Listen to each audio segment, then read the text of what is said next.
యావే పరిశుద్ధ నామంలో మీ అందరికీ షెల్లం అండి. ముందుగా మన వీడియోస్ చూస్తూ సబ్స్క్రైబ్ చేసిన మీ అందరికీ నా హృదయపూర్వక ధన్యవాదం. టుడే మెసేజ్, యేసుక్రీస్తు దేవుడు కాదు, దేవుని కుమారుడు కాదు.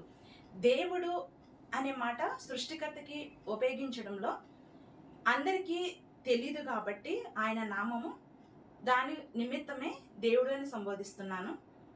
సృష్టికర్త యావే ఆయన పేరు. అయితే ఇక్కడ యేసుక్రీస్తు ధర్మశాస్త్రమును అతిక్రమించాడా, నెరవేర్చాడా చూద్దాం.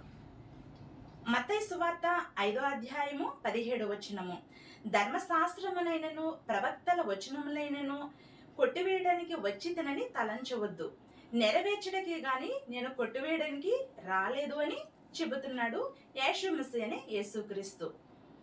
ధర్మశాస్త్రాన్ని ప్రవక్తల వచనాన్ని కొట్టివేయడానికి రాలేదు అని ముందుగానే తను చెబుతున్నాడు. ఇక్కడ గుమ్మడికాయల దొంగ ఎవరు అంటే భుజములు తడుముకున్నట్లు యేసుక్రీస్తు యొక్క ప్రవర్తన ఉంది. ధర్మశాస్త్రాన్ని నెరవేర్చాడా లేదని తన క్రియల ద్వారా మనం తెలుసుకునే వాళ్ళం. కానీ ముందుగానే ధర్మశాస్త్రాన్ని నేను కొట్టివేయడానికి రాలేదు, నెరవేర్చడానికే వచ్చాను అని చెబుతున్నాడు. ఎంతవరకు నెరవేర్చాడా, అతిక్రమించాడా చూద్దాం. ఈ వీడియో ఎక్కడ కూడా స్కిప్ చేయకుండా ఎండ్ వరకు చూస్తేనే మీకు క్లియర్గా ఏది నిజం ఏది అబద్ధం అంతా కూడా మీకు తెలుస్తుంది. 10 ఆజ్ఞలు, ధర్మశాస్త్రములకు 10 ఆజ్ఞలు అనేవి వెరీ వెరీ ఇంపార్టెంట్. ఈ 10 ఆజ్ఞలను యేసుక్రీస్తు అతిక్రమించాడా లేదా చూద్దాం. 1, 2 ఆజ్ఞలు. నిర్గమకాండం 20వ అధ్యాయము 3వ వచనం నుండి 5వ వచనం వరకు చూసినట్లయితే సృష్టికర్తని యావే తండ్రి ఈ మాట చెప్తున్నారు, నేను తప్ప వేరొక దేవుడు నీకు ఉండకూడదు. అది పైన ఆకాశం అందే గాని క్రింద భూమి అందే గాని. ఇన్క్లూడ్ ఎవరు వస్తున్నారు? మనుషులు కూడా. ఎవరిని కూడా మీరు పూజించకూడదు అని సృష్టికర్తని యావే తండ్రి చెబుతున్నారు. ఇక్కడ యేసుక్రీస్తు ఏమంటున్నాడు? లోక సువార్త 4వ అధ్యాయము 12వ వచనము, నీ దేవుడైన ప్రభువును శోధింపవలదు. అంటే ఇతను దేవుడిగా సాతానుతో చెబుతున్నాడు. దేవుడైనటువంటి ప్రభును నువ్వు శోధించవద్దు అంటే ఇతనే దేవుడిగా అక్కడ సాతానుతో చెప్పుకుంటున్నాడు. ఇంకా యోహాను సువార్త 14వ అధ్యాయము 7వ వచనం చూసినట్లయితే, మీరు నన్ను ఎరిగి ఉంటే నా తండ్రిని ఎరిగి ఉందురు, ఇప్పటి నుండి మీరాయనను ఎరుగుదురు, ఆయన్ని చూచియున్నారు. అంటే నేనే ఆయనను, నన్ను చూస్తే ఆయన చూసినట్లే. ఇప్పుడు మించి మీరు ఆయనను ఎరిగి ఉన్నారు, మీరు చూచియున్నారు, నేనే ఆయనను. ఆయన సృష్టికర్తే కుమారుడిగా పుట్టాడు అని అక్కడ యేసుక్రీస్తు చెప్పుకుంటున్నాడు. అంటే ఇక్కడ పులిని చూసి నక్కంట వాతలు పెట్టుకుందంట. పెట్టుకున్నంత మాత్రాన నక్క నక్కే, పులి పులే. ఇక్కడ యేసుక్రీస్తు సృష్టికర్తను నేనే, నన్ను చూస్తే ఆయన చూసినట్లే అని అక్కడ చెప్పుకుంటున్నాడు, దేవుడని చెప్పుకుంటున్నాడు. ఇంకా మత్తయి సువార్త 12వ అధ్యాయం 8వ వచనము, ఇంకా ఏం చెప్తున్నాడు యేసుక్రీస్తు? మనిషి కుమారుని నేను అని అతనే స్వయంగా చెప్పుకుంటున్నాడు.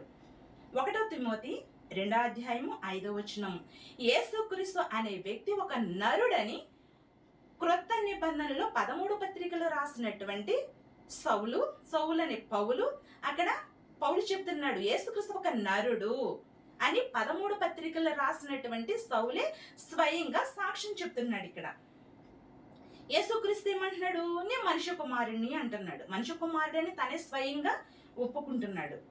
ఇంకా చూసినట్లయితే ఇక్కడ రోమిలు క్రొత్త నిబంధనను ఏర్పరిచి, రోమిలు యాక్చువల్గా అన్య మతస్థులు, సూర్య ఆరాధికులు. వీరు క్రైస్తవ మతంని అన్య మతముగా వారు స్థాపించుకుని యేసుక్రీస్తును వారు ఏర్పరచుకున్నారు.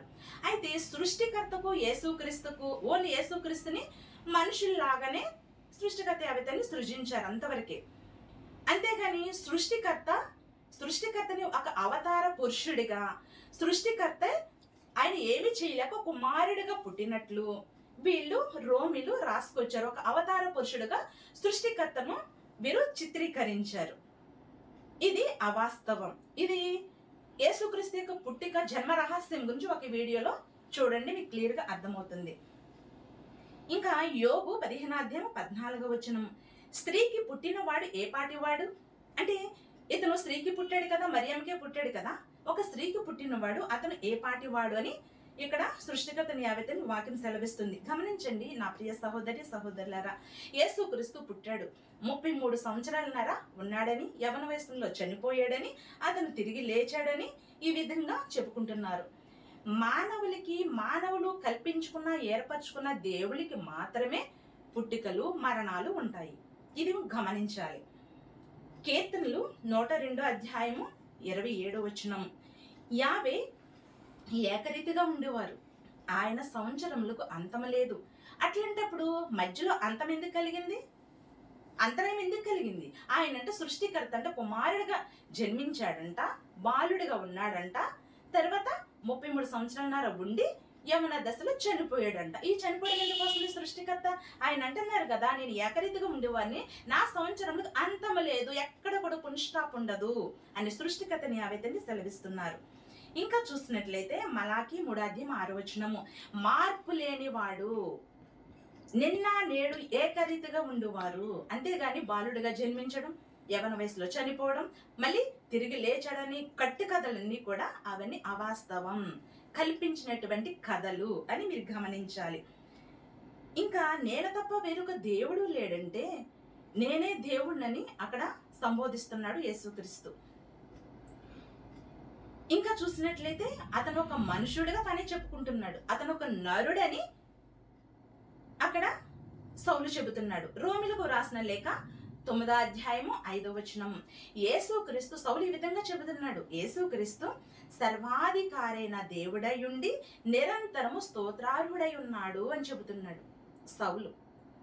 అక్కడ యేసుక్రీస్తు ఒక నరుడని తనే చెబుతున్నాడు. స్వయంగా యేసుక్రీస్తు నేను ఒక మనిషి కుమారుని, మనుషులకు పుట్టినట్లుగా అతనే చెప్పుకుంటున్నాడు. ఇక్కడ మళ్ళీ సౌలు ఏమంటున్నాడు? యేసుక్రీస్తు అనే వ్యక్తి అంట సర్వాధికారైన దేవుడయుండి నిరంతరము స్తోత్రాలకి అర్హుడిగా చెబుతున్నాడు సౌలు. ఇక్కడ ఈ విధంగా యేసుక్రీస్తు దేవుడని చెబుతున్నాడు తనే. అంటే సృష్టికర్తని యావే కుమారుడే నిజముగా అయితే తను నేను తప్ప వేరొక దేవుడిని కొండకూడదంటే ఇతనే దేవుడిగా ఎందుకు చెప్పుకుంటాడు? ఇతని దేవుడిగా సౌలు ఎందుకు ప్రకటిస్తాడు? 13 పత్రికలు రాశాడు. క్రొత్త నిబంధన అంతా అతని మీద బేస్ అయి ఉంది కదా, అతనే ఎక్కువ పత్రికలు రాశాడు కదా. అట్లాంటి సౌలు తనే చెప్తున్నాడు, నరుడుగా చెప్తున్నాడు, దేవుడిగా చెప్తున్నాడు, సర్వాధికారి దేవుడని తనే చెప్తున్నాడు. అంటే 1-2 ఆజ్ఞలు అక్కడ అతిక్రమించిన యేసుక్రీస్తు తనే దేవుడిగా, సృష్టికర్తని స్థానంలో ఇతను దేవుడిగా చెప్పుకుంటున్నాడు. సృష్టికర్త స్వయంగా పుట్టినట్లుగా యేసుక్రీస్తుగా, నన్ను చూసినా ఆయన చూసినా ఒకటే అని అక్కడ చెబుతున్నాడు. ఇంకా హెబ్రీ 1వ అధ్యాయము 2వ వచనము, దేవుడు ఆ కుమార్ని సమస్తమునకు వారసునిగా నియమించెను. యేసుక్రీస్తు ద్వారా ప్రపంచములు నిర్మించారంట సృష్టికర్తని యావే తండ్రి. ఇది అవాస్తవం, దీని గురించి ఒక వీడియోలో చూద్దురు గాని ఇక్కడ యేసుక్రీస్తు అంటే సృష్టికర్తని యావే అంట యేసుక్రీస్తు ద్వారా ప్రపంచాన్ని నిర్మించారంట, ఇంకా వారసునిగా ఉంచారంట. ఆయనకి ఏజ్ అయిపోయిందా? వచ్చినటువంటి యేసుక్రీస్తుని కుమారునిగా నియమించడానికి, అతనికి మొత్తం వారసత్వాన్ని ఇవ్వడానికి? ఇది అవతార పురుషుడా? హిందూ పురాణాల ఇవేమన్నా అవతారాలు ఎత్తడానికి, చనిపోవడానికి? ఇదంతా కూడా రోమిలు కల్పించినటువంటి కట్టు కథలు. ఈ విధంగా 1-2 ఆజ్ఞలు ధర్మశాస్త్రంలో యేసుక్రీస్తు అతిక్రమించాడు. 3వ ఆజ్ఞ నిర్గమకాండము 20వ అధ్యాయము 7వ వచనము, యావే నామమును వ్యర్థంగా ఉచ్చరించకూడదు, వానిని యావే నిర్దోషిగా ఎంచరు అని సృష్టికర్తని యావేతని చెబుతున్నారు. ఇంకా యెషయా 42వ అధ్యాయం 8వ వచనము, యావేను నేను, ఇదే నా నామము, మరి ఎవనికి నా మహిమను నేను ఇచ్చువాడను కాను అని సృష్టికర్తని యావే తండ్రి స్వయంగా క్లియర్ గా చెబుతున్నారు. అయితే యేసుక్రీస్తు ఏమంటున్నాడు? యోహాను సువార్త 5వ అధ్యాయము 43వ వచనము, నేను నా తండ్రి నామమున వచ్చి ఉన్నాను, ఆయన ఇదే నా నామం, నా మహిమను ఎవరికి ఇచ్చేవాడు కాదు అని అంటే నేను తండ్రి నామాన వచ్చి ఉన్నాను అంటున్నాడు. యోహాను సువార్త 8వ అధ్యాయం 54వ వచనము, నా తండ్రి నన్ను మహిమపరచుచున్నాడు, నా మహిమ నేను ఎవరికి ఇచ్చేవాడిని కాదు అని సృష్టికర్తని యావతని చెబుతుంటే, తండ్రి కాని తండ్రి, నా తండ్రి నా తండ్రి అని ఇక్కడ సంబోధిస్తూ నా తండ్రి నన్ను మహిమపరిచాడని యేసుక్రీస్తు చెబుతున్నాడు. సృష్టికర్తని యావే నామమును వ్యర్థముగా నుచ్చరింపకూడదు, ఆయన నామమును వచ్చానని చెబుతూ ఆయన ఈయన మహిమపరిచినట్లుగా చెప్పుకుంటున్నాడు. తండ్రి ఆజ్ఞలు పాటించడం, యేసుక్రీస్తు సృష్టికర్త ఆజ్ఞలకు క్వైట్ ఆపోజిట్ గా ఉన్నాడు. సృష్టికర్త కుమారుడైతే ఆయన ఆజ్ఞలు పాటించాలి, ప్రతి దానికి క్వైట్ ఆపోజిట్ గా ఉన్నాడు యేసుక్రీస్తు. ఈ విధంగా 3వ ఆజ్ఞ కూడా అతిక్రమించిన యేసుక్రీస్తు. 4వ ఆజ్ఞ నిర్గమకాండము 20వ అధ్యాయం 8వ వచనం, విశ్రాంతి దినమును పరిశుద్ధంగా ఆచరించుటకు జ్ఞాపకం ఉంచుకున్నాను. ఆ దినమున ఏ పనియూ చేయకూడదని సృష్టికర్త యావేతని చెబుతున్నారు. ఇంకా నిర్గమకాండము 16వ అధ్యాయం 23వ వచనంలో షబాతు వంటి ఏ విధంగా చేసుకో, సృష్టికర్త యావే తండ్రి ఆహారాన్ని ముందుగా సిద్ధపరచుకోమని చెప్పారు. కాల్చుకోవాల్సింది కాల్చుకుంటూ, వండుకోవాల్సింది వండుకొనిడి. అక్కడ పూరేడు పిట్టలు కూడా ఏర్పరచడం, వాటిని వీరు వండుకున్నట్లు ఉంది. అయితే వారు శనివారం వెళ్ళినప్పుడు వారికి అక్కడ ఏమీ దొరకలేదు. ఎందుకు వీరు నా మాట విననలకు ఉన్నారు? ఆ రోజు సిద్ధపరచుకుని ముందుగానే మనం ఏమైనా కొనుక్కోవాలన్నా, ఫ్రూట్స్ అయినా ఏమైనా ఆ శుక్రవారం ఈవినింగే అన్ని కూడా సిద్ధపరచుకుని ఉండాలి. శనివారం ఏమి కొనుక్కోకూడదు, బయట ఎక్కడ తీసుకోకూడదు, ముందుగానే సిద్ధపరచుకుని ఉండాలని ఇక్కడ సృష్టికర్త అయిన యావే ఆజ్ఞ. అయితే యేసుక్రీస్తు అతని శిష్యులు షబాతు దినమున ఏం చేస్తారో చూద్దాం. మత్తయి సువార్త 12వ అధ్యాయం 1వ వచనం నుండి 2వ వచనం వరకు చూసినట్లయితే, యాషమసని యేసుక్రీస్తు ఆయన శిష్యులు విశ్రాంతి దినమున పంట చేల్లో పడి వెలుచుండగా ఆయన శిష్యులు వెన్నులు తుంచి తినసాగిరి. అయితే పరిసయ్యులు అది చూచి, నీ శిష్యులేంటి ఈ విధంగా ఆజ్ఞను అతిక్రమిస్తున్నారు, విశ్రాంతి దినాన్ని అతిక్రమిస్తున్నారు ఏంటని చెబుతుంటే యేసుక్రీస్తు ఏం చెప్తున్నాడో చూడండి. మత్తయి సువార్త 12వ అధ్యాయం 8వ వచనము, మనిషి కుమారుడు అంటే యేసుక్రీస్తు చెబుతున్నాడు మనిషి కుమారుడు. ఈ మాట మనిషి కుమారుడే, ఎస్ 100% షూర్. ఇతను మనిషి కుమారుడే, మనుషులకు పుట్టినవాడే. అతను ఏమంటున్నాడు? మనిషి కుమారుడు విశ్రాంతి దినమునకు ప్రభువై ఉన్నాడు అంటున్నాడు.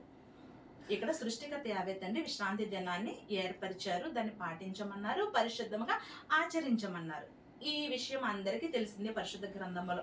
అయితే సృష్టికర్తని యావే ఆజ్ఞను పక్కన పెట్టి నేనే విశ్రాంతి దినానికి ప్రభునై ఉన్నానని చెబుతున్నాడు. ఓకే, కొంతసేపు యేసుక్రీస్తే విశ్రాంతి దినానికి ప్రభు అయి ఉన్నాడు అనుకుందాం. ఫర్ ఎగ్జాంపుల్ ట్రాఫిక్ రూల్స్ చూసినట్లయితే, ట్రాఫిక్ రూల్స్ పెట్టినటువంటి అతను ఈ ట్రాఫిక్ రూల్స్ పెట్టింది నేనే కాబట్టి నా ఇష్టం వచ్చినట్టు నేను వెళ్తాను, నాకు ఇష్టమైన వేలో నేను వెళ్తానని లెఫ్ట్ సైడ్ వెళ్ళవలసిన వాడు రైట్ సైడ్ వెళ్తే ఏమవుతుంది? యాక్సిడెంట్ అవుతుంది. అయితే తనన్న పోతాడు, ఇతరులన్నా పోయేలాగా చేస్తాడు. అప్పుడు జైలు పడుతుంది, లేదంటే ఇతని ప్రాణమే పోతుంది కదా. ట్రాఫిక్ రూల్స్ పెట్టాను కదని అంతా నా ఇష్టం అని తన ఇష్టం వచ్చినట్టు వెళ్తే కుదురుతుంది? అక్కడ వెళ్ళవలసిన మార్గంలోనే వెళ్ళాలి. అదేవిధంగా పరిశుద్ధమైన షబాతు దినమును సృష్టికర్తని యావే తండ్రి ఏర్పరిస్తే అది నేనే ఏర్పరచనని చెప్పుకున్నాడు. ఓకే, దాన్ని ఏమైనా కరెక్ట్గా చేస్తున్నాడా? లేదే. ఇది నేనే ఏర్పరచను, నా శిష్యులు తుంచుకుంటారు, కావాలంటే కొనుక్కొచ్చుకుంటారు, ఏమైనా చేసుకుంటారు, అంతా మా ఇష్టం, నా శిష్యులు ఇష్టం, నేనే కదా వారిని చెడు మార్గంలో నడిపించేది అన్నట్లుగా యేసుక్రీస్తు ఇక్కడ 4వ ఆజ్ఞ కూడా అతిక్రమించాడు. ఇంకా ఆదికాండము 2వ అధ్యాయము 3వ వచనము, సృష్టికర్తని యావే 7వ దినమును ఆశీర్వదించి పరిశుద్ధపరిచెను. యావే తాను చేసినట్టు సృజించినట్టు తన పని నుండి విశ్రమించాను. అక్కడ విశ్రాంతి తీసుకున్నట్లు మనకి సృష్టికర్తని యావే తండ్రి తెలియజేస్తున్నారు.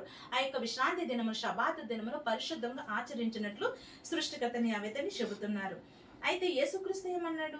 నేను విశ్రాంతి దినమునకు ప్రభువై ఉన్నాను అంటున్నాడు. ఇంకా యోహాను సువార్త 5వ అధ్యాయం 18వ వచనము, యేసుక్రీస్తు విశ్రాంతి దినమును మీరటయ్యే గాక, యోహాను సువార్త 5వ అధ్యాయం వచనం, నా తండ్రి ఇదివరకు పని చేయుచున్నాడు, అందుకే నేను చేస్తున్నాను. అంటే విశ్రాంతి దినాన్ని ఎందుకు మీరు పని చేస్తున్నారు అని అడిగితే ఇతను అంటున్నాడు, నా తండ్రి ఇదివరకు పని చేస్తాడు, నేను చేస్తున్నాను. ఎంత అబద్ధం చెప్తున్నాడు యేసుక్రీస్తు. సృష్టికర్తని యావే కుమారుడే యేసుక్రీస్తు అని యెషూమసీ అయితే ఆయన తండ్రి పెట్టినటువంటి ఆజ్ఞలు ఇతను పాటించాలి కదా. పాటించకుండా ఆయన కూడా షబాతు దినంను అతిక్రమించాడు, అందుకే నేను అతిక్రమిస్తానని సృష్టికర్తని యావే పైనే నిందలు వేస్తున్నాడు, ఆయన బ్లేమ్ చేసి మాట్లాడుతున్నాడు.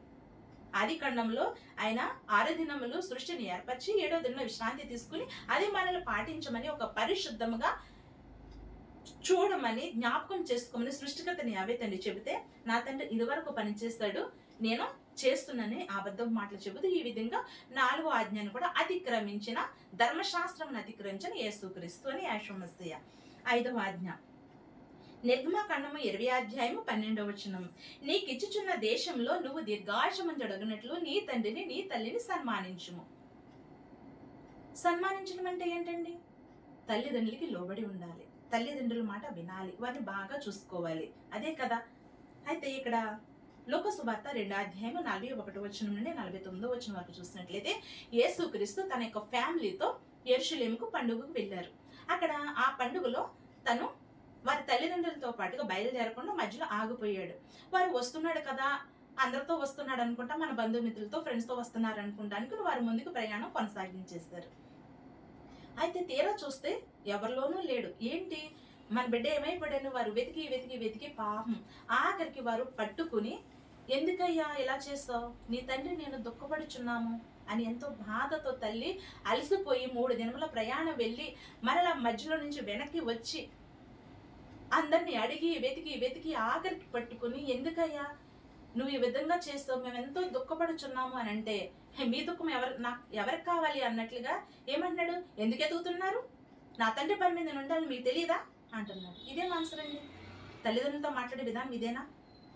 ఈ విధంగా రెక్లెస్గా ఆన్సర్ ఇస్తున్నాడు కన్న తల్లికి.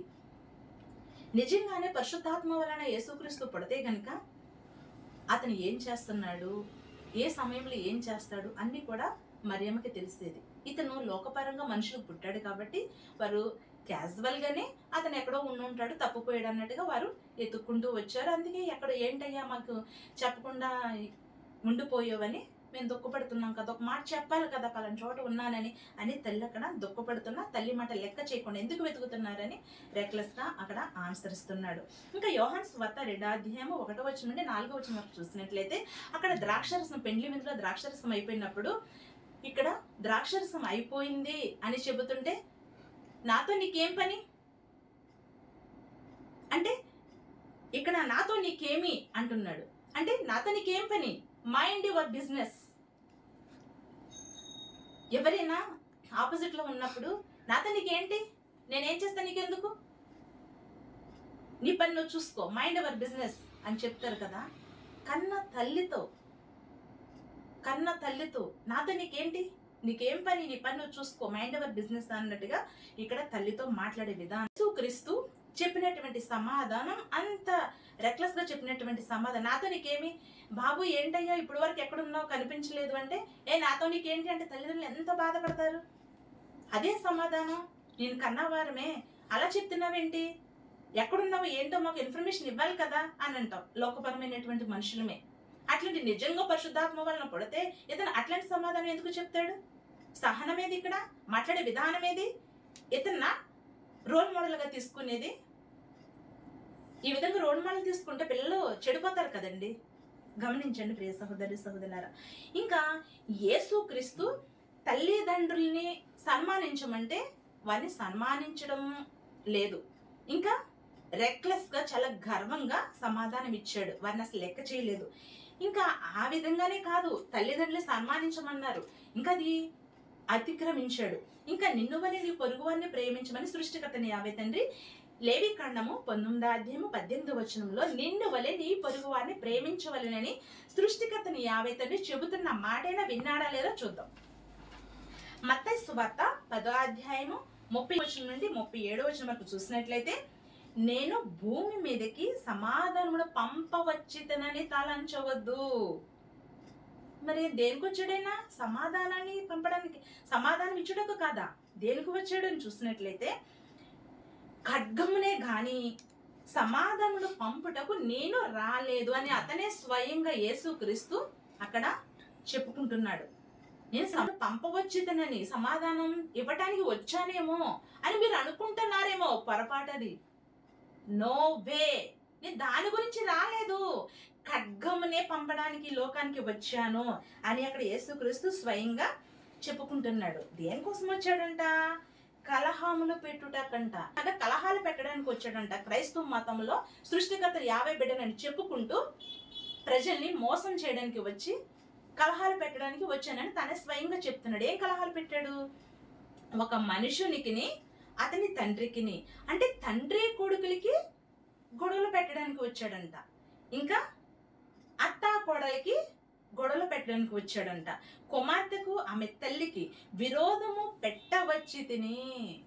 అదేంటండి, చక్కగా హ్యాపీగా ఉన్నటువంటి ఫ్యామిలీలో సమాధానం ఇవ్వకపోతే ఇవ్వకపోయావు, కనీసం వాళ్ళు సుఖంగా బ్రతకనివ్వాలి కదా వారి ఫ్యామిలీని. అట్లా కాదంట, వారి కుటుంబంలోకి ఎంటర్ అయిపోయి ఇంకా సాతాను వలె వారి యొక్క కుటుంబ సభ్యుల మధ్య గొడవలు పెట్టడానికి వచ్చాడంట. తండ్రి కొడుకులకి, తల్లి కూతుళ్ళకి, అత్త కోడలికి గొడవలు పెట్టడానికి వచ్చని స్వయంగా యేసుక్రీస్తే చెబుతున్నాడు. ఇంకా లోకాసు వార్త 12వ అధ్యాయము 49వ వచనం ఇంకెందుకు వచ్చాడు? నేను భూమి మీదకి అగ్ని వేయ వచ్చి తిని. అగ్ని వేయడానికి వచ్చేసాడంట భూమి మీద, అంతా కాల్చేయడానికి. అగ్ని వేయ వచ్చి తిని, అది ఇదివరకే రగులుకున్న వలని మండవలేనని కోరుకొనుచున్నాను. అయ్యో ఇంకా లేట్ అయిపోయింది, ఇంకా అగ్ని వేసేస్తే మొత్తం కాల్చేస్తాను, సమాధానం ఇవ్వను, గొడవలు పెట్టేస్తాను, ఇంకా అగ్ని వేసేస్తాను, అది ఇదివరకే రగులుకోవాలని మండుకోవాలని ఎంతో ఆశపడుచున్నాడంట. ఇతను ఎక్కడ దేవుడండి? ఇతను దేవుడని ఎలా నమ్ముతున్నారండి మీరు? ఎట్లాంటి వాడినా సృష్టికర్తను వచ్చి మనిషిని పూజిస్తాం. ఎంతవరకు న్యాయము, ఎంతవరకు వాస్తవం గమనించండి నా ప్రియ సహోదరి సహోదరులారా. ఈ విధంగా 5వ ఆజ్ఞను అతిక్రమించిన యేసుక్రీస్తు